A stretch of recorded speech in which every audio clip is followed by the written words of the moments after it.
Paul, we're going to go to the waterfront. We're going to see some lobster. You look carefully, there's lobster hidden in the skin. Ryan Banger is working on the waterfront in Portland, the reason of Portland's existence. His committee consisted of Jamie Tillman, Steve Hurt, and myself as chair. Ryan, take us to Portland, okay? Great, thank you, Brian. First of all, I want to thank everyone for being here this afternoon. I want to thank my thesis committee for really being there and supporting me throughout this year-round process. I want to thank my family who's here as well for giving me moral support throughout the year. My thesis peers for constantly motivating me and really reminding me what's important. Most importantly to Professor Brian Kelly for not only this past year, but the 2 years that I've been here as a graduate student. And so with that, I'd like to take you guys up to Maine, specifically to the city of Portland. So Portland, many people are familiar with the side of Portland. The historic city and much of the architecture has been preserved through these ornate brick facades and the granite storefronts and the cobblestone. And much of it has been repurposed for today's modern uses. And what people are not as familiar with is the working waterfront of Portland, located right next to the city. It is the original backbone of Portland itself, and it is still around today. And unfortunately, it has been consolidated down to 1 or 2 of the 15 wharves that still reside in Portland. So to give you guys the importance of the wharves and the working waterfront, in 2016 alone, around $721 billion were generated by the Maine commercial fishing industry. So as you can see, this is really important to Maine, and it's really supporting not only the city, but the state of Maine. And so what we're looking at is, for the city of Portland, is understanding that over time there has been a disconnect created between the city and the wharves through Commercial Street along the urban edge of Portland. And what you have on the left is this vibrant city that is so filled with people, and they're gathering and they're congregating. You have all these festivals and these cultural events throughout the year. And then on the right side, you have the wharves that have this linear vernacular to reach out to the harbor, and you have the commercial fishing boats that come in and they dock here, and you have the activity of the fishermen that happens every day throughout the whole year. And then you have Commercial Street, which unfortunately is a 5-lane street with the urban edge on one side, and it seems to prohibit people from actually crossing over and really experiencing what the working waterfront is about. And so the question I want to ask is, how can architecture be reintroduced to connect the city with the working waterfront and create a community gateway for the people of Portland? And so what we're going to start to look at is how we can create this reconnect in the city environment. The idea of starting to look at Center Street as this important axis that will carve through the city itself, and actually start to think about how we can merge these two environments together to create a juxtaposition between the city and the wharves.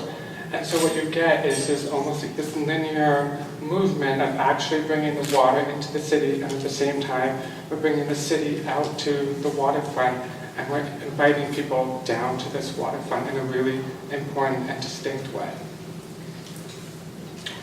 And so we can start to look at the different types of users that will actually occupy the space. We have the locals who their everyday lives revolve around being in Portland. They live in Portland, they work in Portland, and they experience the culture of Portland. And then we have the visitors who often come here from April all the way until late October or November. And they're really here for the experience, for the food, for the culture, and most importantly for the fresh lobster that they can get right here in Portland. And then we have the fishermen who are really the backbone of this whole working waterfront. They're out there at the crack of dawn, and they're out there for 16, 18 hours a day. And it's really chaotic and harsh, and it's not an easy task. We have to think about how we can support them as well. And what this does is actually starts to create the synergy between all three types of users, and what it creates is the Center Street Wharf Market. This Center Street Wharf Market is not just a market, but really is a multiple different types of programs that will actually start to support all three types of users, and is not focused on just one type of user, but really all three types of users, of the visitors, the locals, and the fishermen.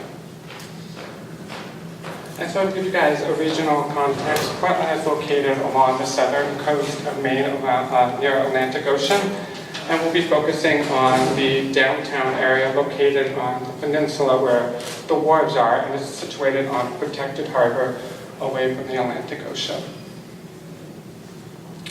And so zooming in onto the peninsula, you'll understand that the downtown area is supported by two established neighborhoods. We have the West End neighborhood, we have the East End neighborhood, and both of these neighborhoods consist mainly of single-family homes, and more apartment complexes are starting to appear there. And then once zooming in with the site that I'll be focusing on with the intersection between Central Street and Commercial Street, and starting to understand the geometry of the city, and it's not just one type of composition, but really you have a wide array of different types of geometry that are actually starting to conflict with one another. But what's so important about Central Street is how it actually in itself is starting to connect with two different environments. On the upper left, we have the center of the downtown area with the iconic Time and Temperature building with the adjacent Monument Square. And this is really a landmark in the city, because this is where a lot of people throughout all the year, they actually congregate right here in this local square, and farmers markets happen, the events happen here. But then on the other end, we have the Portland Fish Exchange built structure, and unfortunately, it doesn't have much of a presence on Commercial Street. It is tucked away back, way back from Commercial Street. It's a one-story structure, and the only activity we really see are the service truck coming in and coming out. That's about it. But what's really unique about the Portland Fish Exchange structure is the activities that occur within it. Not only do the fishermen actually bring the catch from the Gulf of Maine here into the structure and clean it and prepare it, there's also an open auction space where they invite the fish dealers and the wholesalers that can come and inspect their catch within the structure. So it's actually, this type of building is not seen many places, and this is what's also unique about Portland. And so looking at this historic aerial from 1876, you can understand that the Wharves did not come about in the last few years, but really, you can start to notice that the original Wharves that are situated along the peninsula, and a lot of the city has actually started to build up along the Wharves, and it's created this self-sustaining community that started to grow from there over time. And then as the city started to grow, we have the area of the existing urban context. We can see the Old Port area just north of where the site is, and that's where a lot of the visitors will actually go. This is where a lot of the historic architecture has been preserved, and the majority of the downtown area is situated along Central Street itself. And what you'll start to notice with where my site is that there is no sense of sustainability here. This is all hardscape. There's a vast parking lot, Commercial Street, which is all asphalt. There's no sense of stormwater management. There's no sense of permeable pavers, and it's almost like the people should not be here. And so as we've been talking about the context of not only the city, but the Wharves, we have to start to think about the people too, and not just the public, but the fishermen, and how these people actually start to address different contexts that we'll be talking about and thinking about the different activities that occur here. And so this starts to get us to think about actually not just in Portland, but all over Maine, and the idea of the lobster shack. The lobster shack that is situated right on the waterfront of many small towns around Maine, like for instance Resede and Wiscasset. It is a very small town, but this is really important because usually the line will go not only down the walk, but across the bridge. So trying to drive through this town in the summertime is almost impossible because of all these people. And so we can start to look at places around the world that actually have the same type of approach, but at a bigger scale. And so we look at places like the Pike Place Market, which is in Seattle, and the idea of trying to connect these buildings together and create a space of activity for the people, and places like Copenhagen, where it has a unique gesture to the waterfront itself, and it's really about the public and the people. But what we want to avoid are, unfortunately, places nearby, like the Inner Harbor, which has completely erased any sense of history that this was actually once a working waterfront that wasn't for the public. And places like Chandler's Wharf, located just 2 wharves from my site, where it has placed a gated community right on one of the wharves, so none of the public can actually go there. So looking back at the site that we'll be focusing on, you'll start to notice how there's all these different geometries that are occurring, and what Center Street really is about revitalizing the street that will reaffirm the connection from the city to the working waterfront. And so looking at the different programmatic spaces, you can start to notice that the residential neighborhood is on the lower left side and it's started to mingle in with the downtown area, so there's not actually a defined line of programmatic uses, with the majority of the downtown area spread all over the map. And looking at the functions of the wharves, there's a few of them that are fishing, but most of them are for the public and not really related to the idea of the working waterfront. And Center Street will actually become this really important link for different neighborhoods and actually start to be that central axis that will connect all of these neighborhoods together. And looking at, actually there's a large grade change from the downtown area all the way down to the waterfront. It's about a 30 to 40 foot drop. And so this is not some simple flat land, but really there's a lot of topography to deal with here. And looking at how Center Street will actually start to create this rhythm of water access streets down to Commercial Street itself, but actually take it further and bring it down to the wharf itself. So then this is when we begin the urban intervention. So we're looking at the existing street urban edges here that are really strong in the east to west direction, but what we want to do is actually really reaffirm this axis through a proposed urban edge that will really define the axis down to the waterfront itself, incorporating open public spaces that are connected to the existing Monument Square, and so it breaks up the hard edge of our urban environment and it starts to create this porosity through the urban edge, and it starts to control traffic around here and bring more safety to the pedestrians. And what this creates is this master plan that is actually, it's a lot of mixed-use buildings, and what thinking about is incorporating the cobblestone down Central Street to really slow traffic down and really think about the pedestrian actually walking down the street. And it starts to branch out from that, and it starts to think about how there's these different types of functions can be incorporated into this master plan. And so it's really transformed Commercial Street. So once a parking lot and just an asphalt street, it's starting to incorporate mixed-use buildings in these blocks and rain gardens to actually start to control the stormwater management as well as the flooding that often occurs there. And so it's a way of softening this disaster in this area. And the same approach is incorporated to Center Street as well, and it's more of an intimate experience, and it's really about creating this storefront street that will line all the way down to the waterfront itself. And so with all that together, we get this really important idea of this strong axis being created from the time and temperature building up here all the way down to the waterfront. And not only that, but thinking about how the water is actually being invited into this pedestrian street as well. So we're not creating a boundary between the two, but really we're starting to merge the two together.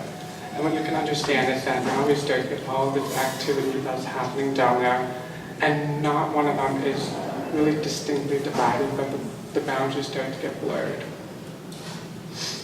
So looking at this from the experience of the pedestrian, so you have one view looking up to the time and temperature building with the existing streets, and then you can turn around as you walk down Center Street, you can look down towards the wharf itself, and you start to understand how with the trees incorporated there, bringing a sense of shade in there and actually starting to frame the view towards the Center Street market. So then this is when we get into the community gateway itself and actually starting to look at different types of buildings around the world that think about how do they create space in urban environments as well as being on the waterfront. So we have examples like the Uffizi, which I was actually fortunate enough to visit when I was studying draw in the undergrad. So I could really understand the connection it's making between the urban space and the Arno River. And so it's thinking about two different contexts. And similar approach of Bethesda Road in a more modern version, the idea of the storefront reactivates the life of the people in the city and really incorporating the idea of living in this block too. And then looking at different local contexts, one distinct one is Casco Bay Ferry Terminal, the sense of transparency it has on this wharf in Portland, the sense that not only does it blur in with the surrounding context during the day, it actually becomes a beacon during the nighttime that really illuminates the space. So with the Part T of the Community Gateway, is going off what we had talked about before, and the idea of bringing Center Street down, and what it essentially creates is two bar buildings that reaffirm this edge of Center Street and Commercial Street, and incorporating two celebratory programmatic spaces at this intersection. And so it starts to think about the people and how they can start to invite people in here, and terminating the axis of Center Street with a pavilion, which we'll be talking about in a little bit. Thinking about the industry and the fishing industry and how they have the same linear approach into the waterfront itself. And so rather than relocating it onto another wharf, thinking about how it can be directly connected to the public and actually create the same linear vernacular that we've been talking about.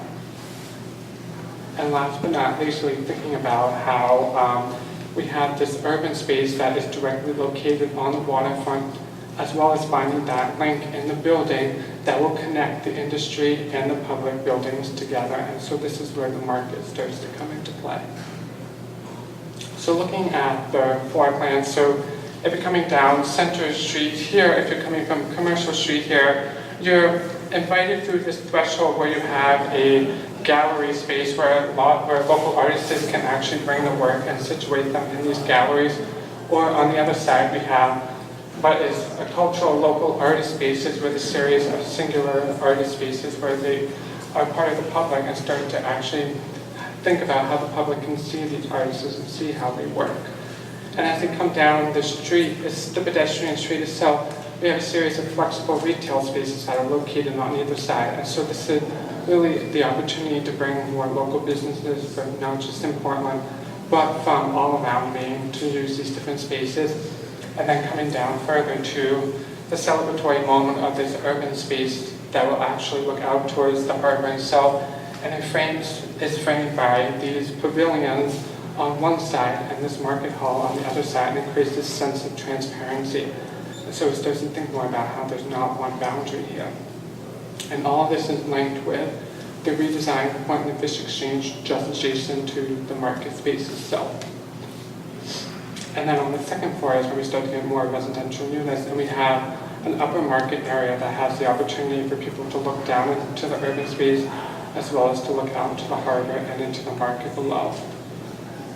And then the third, fourth, and fifth floor is all residential units and open office spaces. And so it invites people who live in the area to not only live here, but they have the opportunity to work here as well. So with this in mind, so if you're a visitor coming to Portland, you might be in the Old Port area, and you might actually come down Commercial Street itself. And what you start to notice is actually the red metal material starts to think about the historic brick that we see all throughout Portland, and the ground floor transparency with the storefronts that are framed and supported by the granite. And so it starts to invite people into the space, as well as the sustainability that starts to get incorporated here, about thinking about how we're softening the edges of this really harsh existing street. Where is this? I'm sorry. Where is that? So it is actually, so you're walking down Commercial Street, you're looking this way. So you haven't entered through the threshold yet. So once you enter through the threshold, these are the two important spaces I started to talk about. The idea of we've got this community art spaces with studios on the ground floor and a central double height axis, and so people can start to look into both spaces as well as classrooms on the second floor. And then we have gallery spaces that are with Commercial Street right here, and it's fronted with a linear gallery, and so it starts to think about how we can draw people in. And then this is where the real experience comes into play. So the idea of walking down the street, you can start to see the water as it draws in. You've got the retail storefronts over here, and then you have the benches set up for people where they can sit down, they can experience not only the important part of Portland, but as well as seeing the water come in. And then they have the opportunity to actually cross across one of these bridges, and they can look back into the city itself, and so they can see the time and temperature building here, as well as these water steps here, which actually will appear at low tides. And the tides here are very extreme, so they can go anywhere between 12 to 20 feet in total between high tide and low tide. So at low tide, really thinking about how maybe once they dry off from the sun, people can sit down there and they see people on the dinghies and they're rowing out to their boats in the harbor somewhere. And so then this is where we get into the urban space itself. And so what we actually have is the Portland Fish Exchange itself directly connected to the market hall, which opens up to this urban space. And what's the point about this urban space is there's more than one use. So for instance, on a warm summer morning and during the weekend, it could be used as a farmer's market where people from all around Maine can bring their local produce.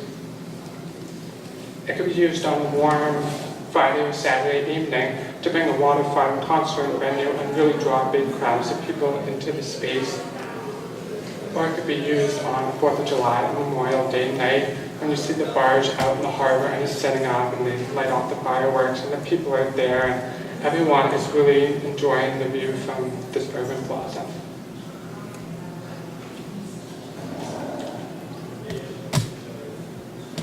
And so from there, they can actually go out to the harbor pavilion itself, which is starting to think about how they have that one moment where we move them away from the city and they think about the being around, surrounded by the water itself. And so we have a simple seasonal pavilion here, which is similar to the idea of the lobster shack, and it has a kitchen in there. And so during the summer, the fresh seafood can actually come from the Portland Fish Exchange and go directly here. And so the seafood here is really fresh for the public after it's cooked, and providing places for them to sit and they can see the boats coming in and see them docking and then leaving.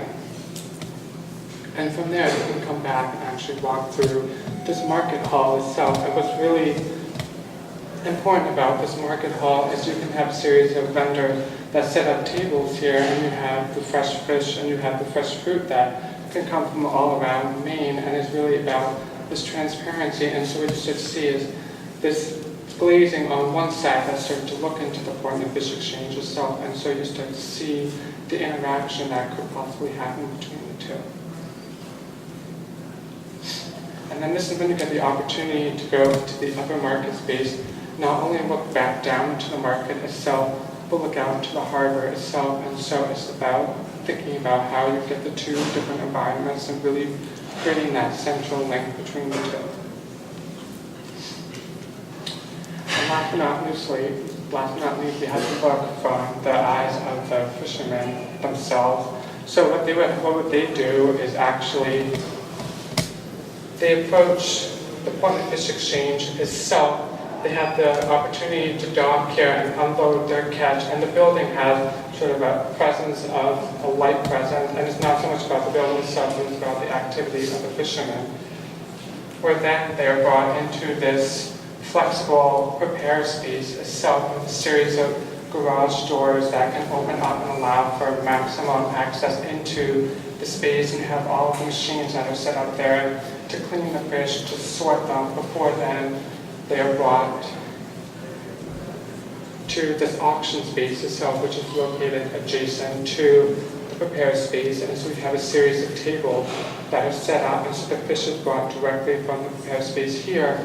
And so you start to see the fish dealers that come in here, and you have the wholesalers that come here. They're able to inspect their catch, or it can be brought back to this market hall where we originally were talking about the idea of the public being here. It really is not just about the public, but it's about bringing the activity of the fishermen and the goods that they're able to bring to the public themselves. And so what this thesis really addresses is not only the city and the working waterfront, But it's really about combining the two. It's really thinking about the people. It's really thinking about the fishermen and the people that live here and the people that visit. And it's really thinking about how we're reimagining the waterfront, the working waterfront of Portland, Maine for the future. So with that, thank you all for being here, and I open up for questions.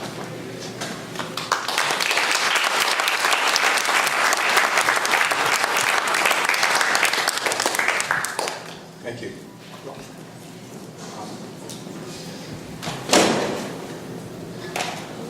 I'd like to thank you for scheduling them. They're getting more and more concise and easier to follow, and as we get tired, you keep us well awake. Thank you administratively.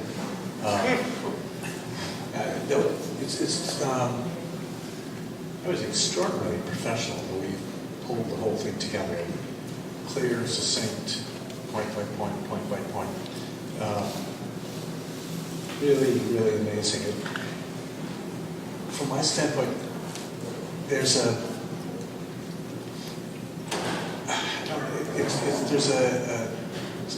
it's like a timidity or a correctness that I find, I find it so compelling, and I'd like you to be a little bit more bravado about it. But in a funny way, I think you're probably correct, and I'd want to over-exaggerate it and enjoy it. And it's such things as the scale of the public spaces on the ground floor. And dumb things like I'm thinking, he's aware enough about the fishermen. Is there a place for them, to have like a bed and breakfast, or a quick place where they can sleep or take showers, or all that kind of amenity? But excuse me, I'm quite sure you'll get to it in the appropriate time. I find your structure's a little bit unconvincing, but when in doubt, take a look from another building and just copy it. Because they think we're sort of ham-fisted, and they could be the source of excitement, but that's only because aesthetically I'm interested in it. It really has very little to do with what you're trying to do, which again and again and again I find really extraordinary. You're going to tell me that's Ipe, right? Is the wood you've been using, or Guarapa, or one of those kind of proper sourced woods? It's really, really good. There was something about that public space. You showed the 3 different applications. I know. It's just, it's all that infrastructure that I want to see, like where the bathrooms are and everything else that really do make those things successful. Or you have a place to pick up a coffee, like when you're falling asleep.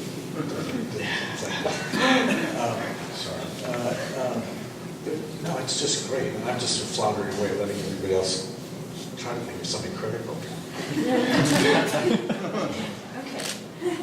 Just a quick question. So that you created this new space right on Center Street. It's like a square, right? Rectangular square. Yes. Mm-hmm. Do you have an image of that? I'm just curious. No, I don't. Fortunately, I don't.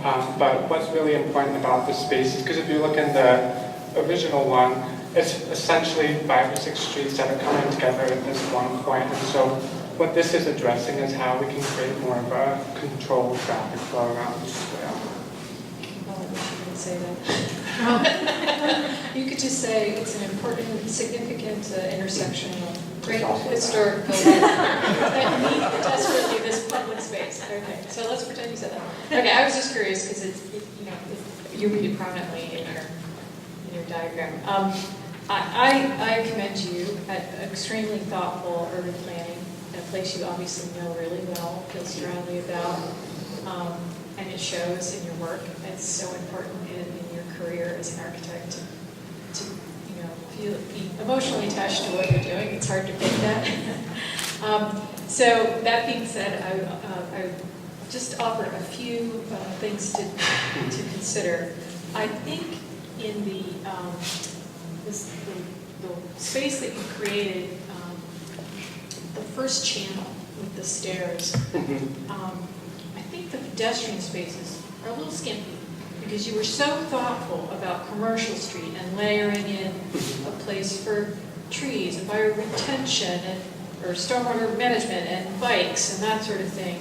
And you're going to have equal amount of people, whether they're there as a visitor or as a local, coming along that water channel. So I think you could be more generous and not just project the width of the street, but add a few more layers in there, just so it's just, it's just an equal urban experience. That's one minor comment. I really love what you've done quite thoughtfully about from someone bringing their catch in, having that whole reverse experience through the building, through the wholesale to the retail. I think that's a really interesting layering. And I actually think, Robert, I kind of disagree. You know, the thesis to get to the architecture, the design is always challenging. But what you set up to me is a very believable kind of structure, very simple, and you've actually thought about where light comes in. To me, like, I totally can see that being built, and it's thoughtful. But it's the sort of modesty of these buildings right up to the front, right? Yeah, we made it there, anatomy is It's underdeveloped, a small, low level of carbon. I mean, it's a criticism. I mean, Yeah. you almost want to dismiss it, but because you really got your hand in it. I mean, just look at that. This is the most important thing. You've set us up for it. You're absolutely right about the structure thing. But, you know, I'm looking at these things, Yeah. I'm thinking, wait a minute, the crescendo is right here, and you've got these sort of very correct, polite, modest buildings. And I think, come on, let's help it out. You know, this is going to turn out, this is kind of Maybe with the roof forms, they could have a little more presence too. But, you know, keep them simple, but you're right, that from coming in from the harbor, you want that kind of landmark, the beacon as you were describing. So I have a lot more confidence that you can handle that, given how thoughtfully the interior spaces are, you know, it's about light and solids and that's what we think all about. And then okay, so I told you about the layers there, that's fine. I think that's all I can, you know, whatever wisdom I have to offer. Well, it's nice to see you again. Nice to connect after all these years and to see your development and to see you taking on not only a topic of great significance, but you know, to being able to work at a scale that allows you to kind of show, you know, to demonstrate your abilities on another scale. I think there are a number of, I mean, clearly the strategy, you know, is hard to argue with. I think, you know, what people have been bringing up is you know, what is that terminus? What is, you know, that kind of crescendo moment? And, you know, I think the way that you set it up with the facades of the buildings that you've really focused on, I think is really quite nice. There's a lot of depth there. I think there's some nice proportions and you know, I think we've seen some projects that were really just almost wallpaper-like in terms of the treatment of the facade, but I really think you've given the facades, at least on this side, some depth, and we can talk about what the other sides might look like, but you know, I think that's really extremely promising in terms of you know, what could happen in other aspects. The renderings show a funny disconnect with the pedestrian level. So with all the kind of attention to detail that you put in the upper facade, what happens at the pedestrian level is strangely a little, it seems a little underdeveloped. Mm-hmm. I don't know. But you know, I have every confidence that you would be able to address that in the right moment, in the right way. And you know, I think the urban space, I'm really glad that you kind of ended with the images of all the different uses that could happen there. I mean, Newport, you know, has, you know, a regular schedule of events. You know, they have their Chowder Fest, they have their, you know, wine event, or they have their boat show. They have like a regular schedule of events there. It would be very exposed, and so you know, part of me wants to see that that trellised area or that covered area to maybe be a little more substantial, or maybe be able to be programmed in a way that could activate the square when there isn't an event. But I mean, these are really kind of just little things around the edges. So, thank you. Great project. Thank you. Sure, it looks like you had fun over the year just sort of exploring this. I'm looking sort of at the existing site plan and the proposed site plan, and I like, well, maybe like is a strong word. I find it interesting, this sort of play that you're trying to do by bringing the water in, but I actually think that doesn't serve you that much. That sort of trough that you have, someone's trying to create this sort of European, sort of like Amsterdam-esque kind of canal type thing, but that's not the waterfront. The waterfront is the water, right? The docks, people bringing the water, the wares to the dock. I think that extra piece, as somebody was mentioning earlier, as the crowd funnels from that tower, and they're coming down this dim-mat street that, to me, sort of introduced these pavers that's, even though there might be vehicles allowed, it's literally saying this is pedestrian only. And as the pedestrian crescendo is building up towards the waterfront, that block is going to be your most populated block. And to sort of put this water in the middle, which you really don't need, because that, in a sense, you can see restaurants. You've been to Barcelona, like the Ramblas in Barcelona, that's sort of like promenade of activity and revelry that happens and sort of ends at the waterfront. You know, that's sort of, to me, is what this is about. But bringing up, it's cute. You know, sort of like, oh, people like paddling and stuff, but it's sort of like, it's doing more a disservice to your design than what I think you're getting out of it. Because again, as somebody was mentioning, if you're looking at, I think, yeah, you have this perspective where I would think those are like, it's almost like going to Alexandria, where you go on King Street and it sort of terminates in the water, which has been redeveloped, that whole waterfront. Yeah. But that experience, that promenade to the water is your sort of, is the gift at the end of the journey, right? So you go through all of this, and then you get to the waterfront. You get to that pavilion that you created on the waterfront. That's like your reward.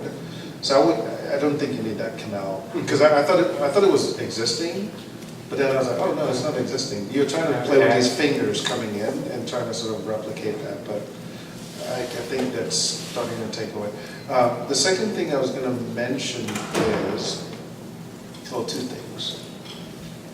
I like sort of like the broken down scale from that tower at the top of 7th Street, right? This white castle on the hill kind of thing. And then it starts dematerializing as you go towards the waterfront with the type of architecture that you introduce. But I look at your section and I'm kind of disheartened, where it could be that you didn't have time to develop those facades, but I'm thinking the joy of this sectional transect from this tall building to the waterfront, the joy is sort of like in this potential rich facade experience. You know, you think of Copenhagen, like those very, very facade on the waterfront.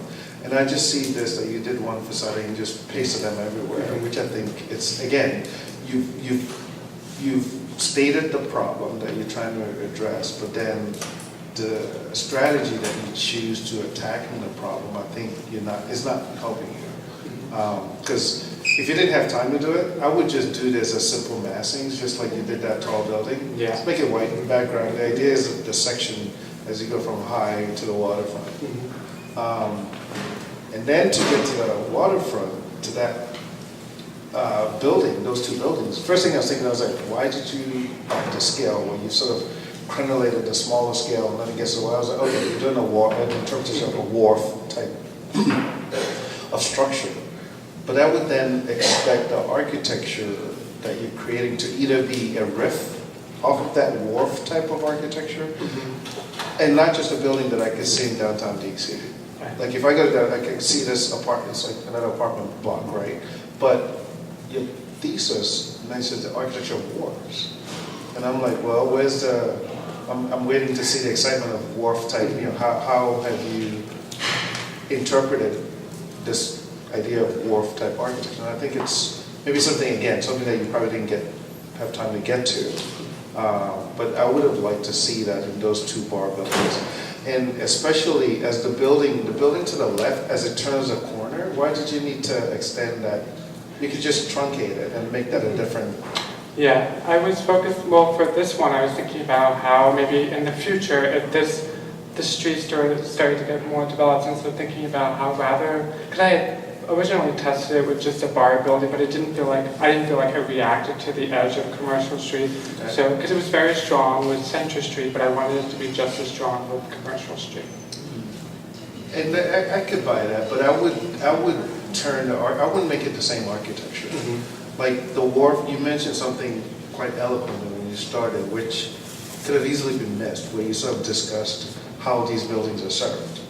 The long end, the shorter end facing the water, you sort of load and stuff, gets arranged longitudinally. And I'm going, well, what does that have to do with this side street? Just break it off. It can still be connected, but it would be a different archetype on the side street. It's not a part of your Wharf experience. And so that's one thing that I was hoping you could help your project. Again, this notion of this landscape portion of Center Street, don't be shy about it. If it's about greening the street, because you mentioned some sustainability strategy, stormwater retention and like all that stuff, be bold about it. Just continue the language all the way to the waterfront. I would expect to see trees on this lower end of it as you get towards the water. Like you make that, you look in your overall aerial there where you just see the trees to the north, but it doesn't permeate. It just doesn't. If you're gonna sort of stake the idea, run with it. And just make it. Don't leave us wanting for more. I guess is what I'm saying. One last thing. That public market building.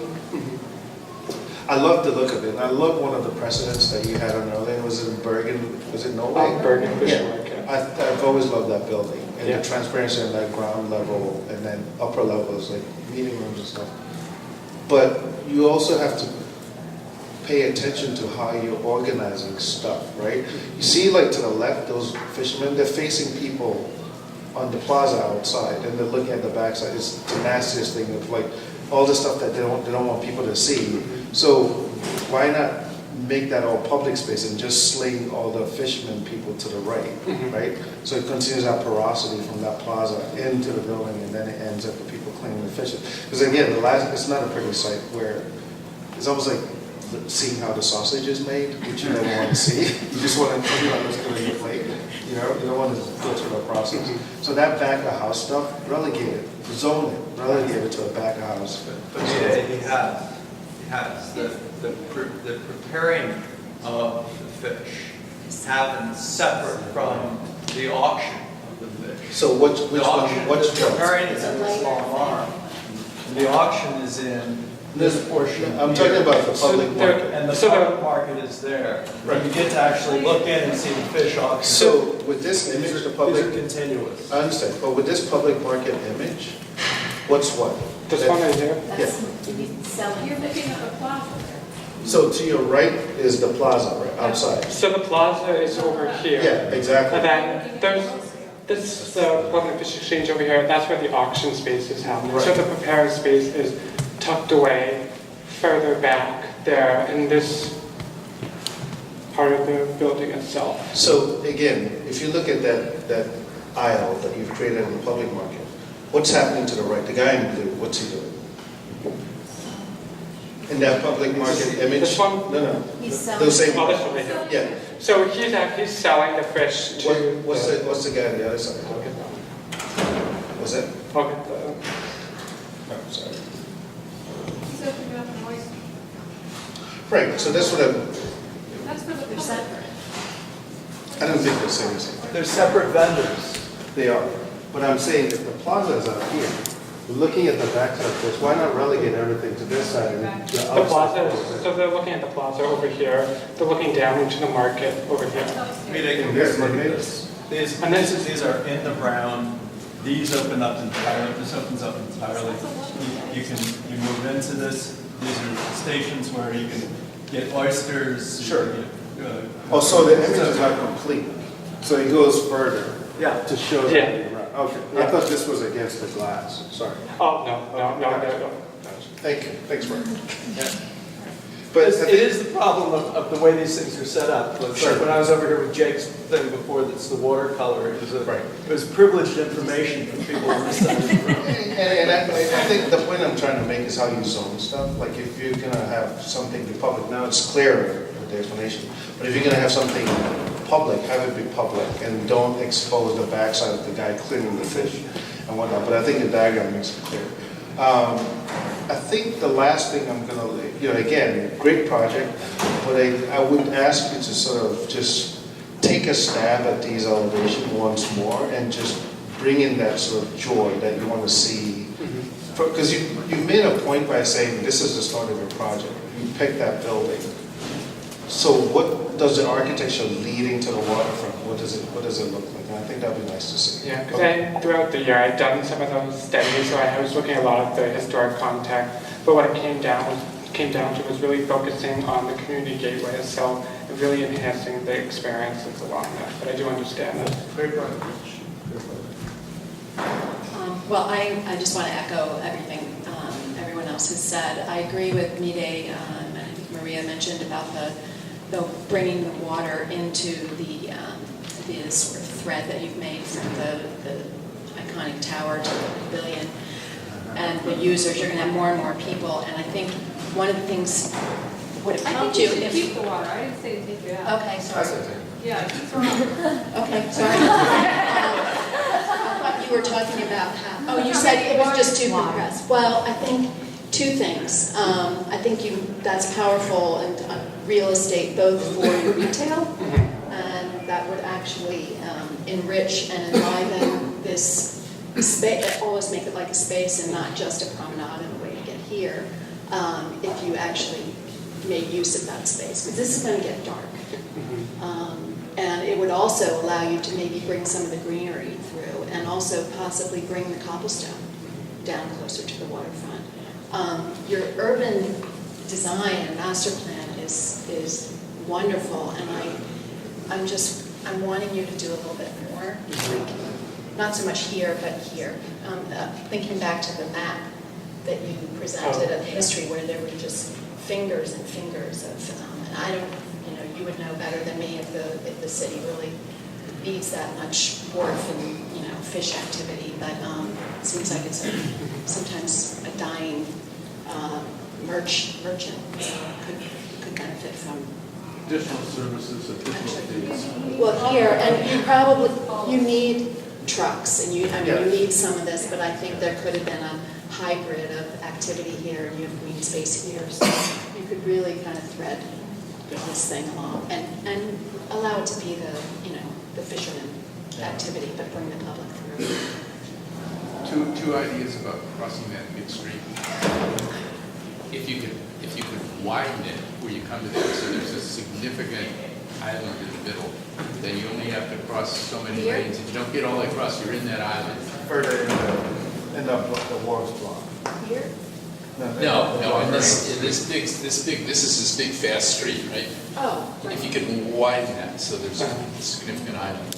And slow traffic. Yeah, then you only have to, you might not make it all the way across, but you're on the safe spot in the middle. The other thing you could do is with this costume, raise this. So when you're walking across here, you're at the level of the sidewalk, and the cars have to come up and over that. It's a tabletop.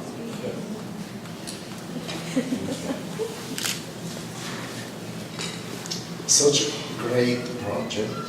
I really enjoy it. It's for the main aspect is because I think your intervention is exactly like a tailor that saw the urban fabric. Because the first step, the situation was really difficult to resolve. So it was very, very difficult. So your apparently simple intervention actually is at the end of very complex issues. And that is, it's really represent your mature, the project is really mature and you resolve many aspects. For example, before we mentioned the drop-off area for the trucks, no? That's absolutely important, is a core of your intervention in terms of infrastructure. So I really like also the fact that the building, the main building face the pedestrian, fall down in order to, cover the trucks, the drop-off area. So there is many aspects that you developed in a good way, in a perfect way. I like very much the balance between pedestrian, vehiculars, the kind of porticos under the main commercial building, so the deck situation. So I think if you look, the 3D image, it's pretty big, area. Just to go back to your master plan, I really like the idea to have this green piazza that will be part of this main access, because it's simple to understand when it's done, but it's not easy to understand at the beginning to connect the water with the main landmark. So you really make this incredible job. Just to rehabilitate, so you make a such nice space, not just for the neighborhood, but for the city. Because when the downtown area, the historical downtown, is connected, so visually connection with the water plant, it's the benefit is for the whole city. It's not just a few blocks. The last one, my observation is about the street behind you. Mm-hmm. I know that is not developed, right? Because you developed the waterfront. Yeah. But just because you present in the master plan, maybe this kind of access that you feel with different kind of typology, like row houses, I think, or buildings, like that, could be also inserted with the more green access as you are already done. So it could be an opportunity to interrupt your setback, not only with the street, but also with the green aspect as a piers. The piers work with the water, and the same things could be the green work with the urban fabric. That's my So, one more question. I just want to make one observation or commend you on this powerful drawing that occupies a lot of real estate in your presentation all the way across the bottom. And you start at the public building and the fact that you didn't, I just want you to tell us what's going on the ground floor or something that tells me that's a civic building, because it's an important piece and you spoke to it. I agree the sides are kind of undercooked, but you get a sense of the street, and it may be one way to kind of have thought differently about that is if you had started your intervention with some kind of civic building there. What it is, I don't know, a little museum or something like that. But the fact that you took us through and brought us way out into the water was just beautifully done. Thank you. Oh my gosh, Ryan, I want to tell you how phenomenally impressed I am. I was the third member of this committee, which means I only saw the project a couple of times recently. So first of all, the range of considerations from the urban stuff that you went through to get to that master plan, and then the focus, which I think is where it belongs, on the water, finally bring us back to the water.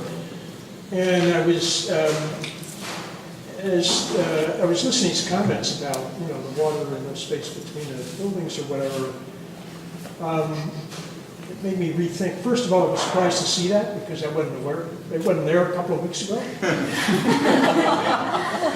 And along with a bunch of other stuff. And now it is. And it made me think, it made me recall that I lived in Seattle, Washington for 3 years, where there's a lot of water, and it's really hard to get to it. And you want to be able to be in contact with that water. So much of the time you can see it, and you can't get there. And yet when you do, the range of experiences is phenomenal, from long stretches of the water down the waterfront, to being on a dock and next to a boat in a narrow space with the water sloshing around, down there. I was really lucky because I ended up on a small street that ended in a small bay, so I could, with my little kid, walk down there, pretty much every evening after work and look at the ducks or whatever. But more than anything else, if the mark of a mature design mind is the ability to develop such a familiarity with the project, both programmatically and in terms of general intent, to be able to take criticism from various places and completely rethink the project, all the way across the board, which you have fantastically done since I saw it just a couple of weeks ago. I mean, it's absolutely marvelous. And the comments that were made initially by you in terms of the restraint, it's just perfect. Absolutely perfect. So great. Thank you. Can I make one last comment? No, you're done. We're good. You can tell them afterwards.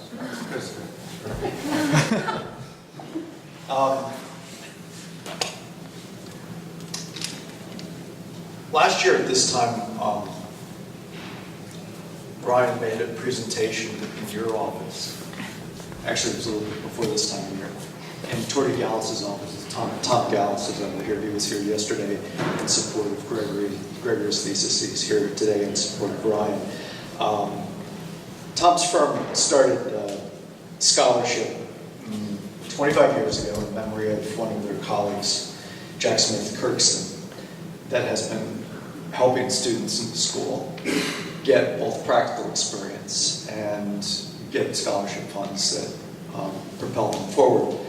And one of the great aspects of that scholarship was the first of its kind here at Maryland 25 years ago. It's since then been joined by Ken Slade and Air St. Gross and David Schwartz and a number of firms at Design Collective. And these are all very important things.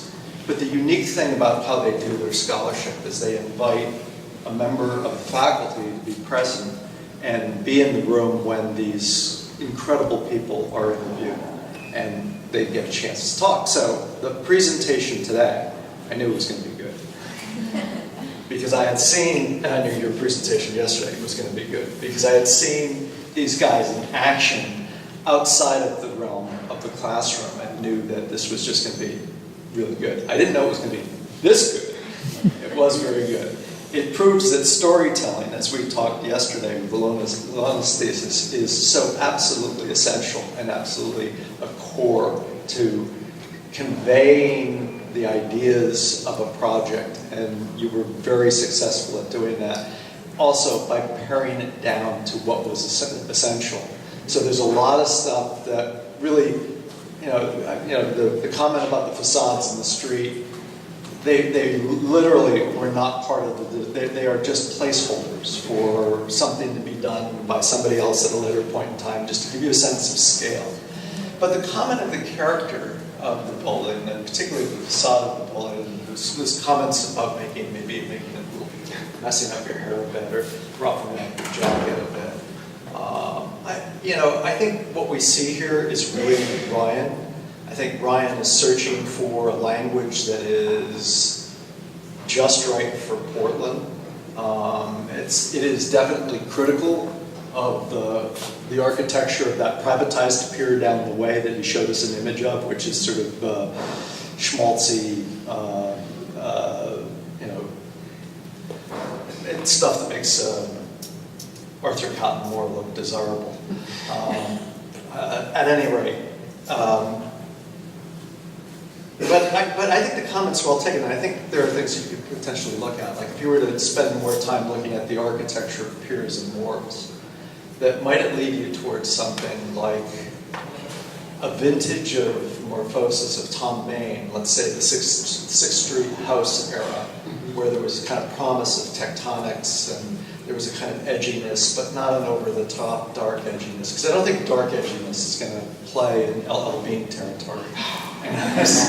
So, but on the other hand, I don't think you want to just cave to the LL Bean thing. So I think that there's some kind of tension that could help to propel you along. As Professor Hurt said, this has been a thesis. You didn't show much of, you didn't show any of the process, so you failed, really, essentially. You didn't show really But it's really small. and so you got to get a magnifying glass to see it. There was an enormous amount of process that this project engaged. And it was also one of those projects where you were willing to kind of trust the situation when, you know, none of us knew what to do, but we would say, well, let's draw it this way and see what happens. And that's really what happened. This got drawn this way and that way and the other way. And then explain that phenomena of the last couple of weeks when I was away in Italy.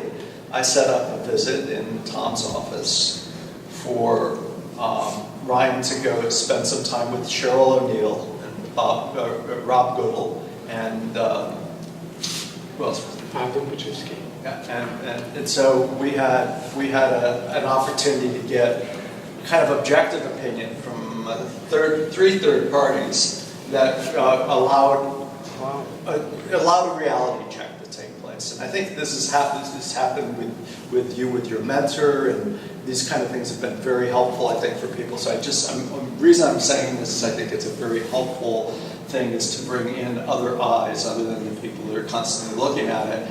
And so that is, I think, a testament to a maturity, an emerging maturity of a young professional. I want to thank you personally, because you helped me, along with this guy, get a course off the ground for the first time ever.